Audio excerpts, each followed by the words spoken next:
Es tracta d'un nou disseny funcional de l'edifici de la terminal de l'aeroport que preveu 15 portes d'embarcament noves passant de 16 a 32, 15 nous taulells de facturació, 12 cintes més d'equipatge i àrees diferencials per vols internacionals. Per l'aeroport hi passen 9 milions de passatgers l'any, però encara té capacitat per 1 milió més amb les instal·lacions actuals. No necessita un increment en la quantitat de gent que pugui funyar aquesta illa en els mesos de juliol, agost i setembre.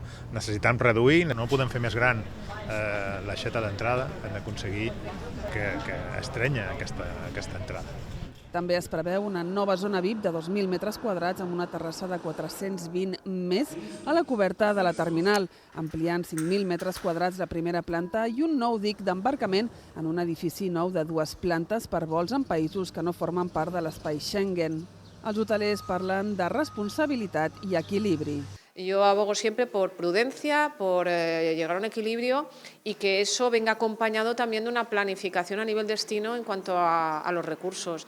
Y evidentemente seguir intentando ver si podemos espaciar esos viajeros a otras épocas. Ara està oberta la licitació de la redacció del projecte per 10,5 milions d'euros. La fase de disseny durarà 5 anys i l'execució de les obres s'allargarà fins l'any 2034.